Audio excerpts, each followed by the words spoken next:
Caption Close Jerusalem, AP, the latest on the fallout from the U.S.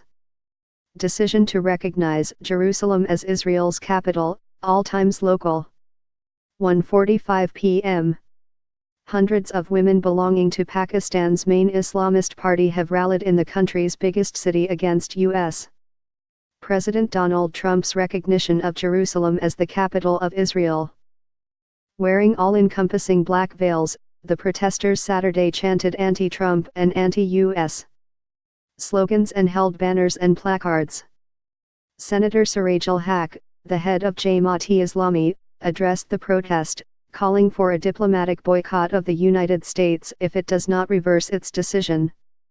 He also called for a ban on American goods and the closure of U.S. diplomatic missions in Pakistan.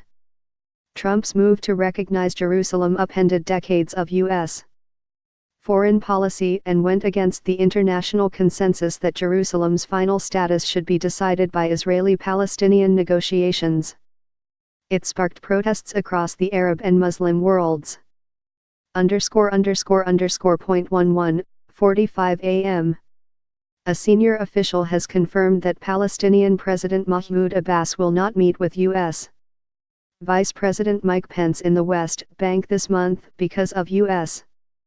recognition of contested Jerusalem as Israel's capital. President Donald Trump's recent decision breaks with long-standing U.S. policy. Israel says it won't relinquish any part of the city, while the Palestinians want the Israeli-annexed eastern sector as their future capital. Under international consensus, the city's fate is to be determined in negotiations. Abbas' diplomatic advisor, Mahdi Khaldi, said Saturday that Abbas won't meet Pence because the U.S. has crossed red lines on Jerusalem. Abbas had viewed close ties with Washington as strategically important because of the U.S. role as Mideast broker. The snub of Pence signaled a sharp deterioration in relations. ____.10, 15 a.m. Gaza officials say 2 Hamas members have been killed in Israeli airstrikes following a rocket attack on Israel.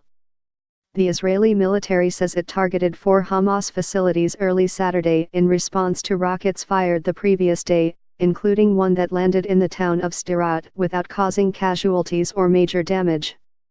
The military says it struck military warehouses and weapons manufacturing sites. Hamas says it recovered the bodies of 2 of its men. Israel considers Hamas responsible for all rocket fire emanating from Gaza, which is home to other armed groups. The conflagration was the latest fallout from President Donald Trump's announcement recognizing Jerusalem as Israel's capital. Palestinians clashed with Israeli troops in dozens of West Bank hotspots Friday and along the Gaza border, where 2 were killed.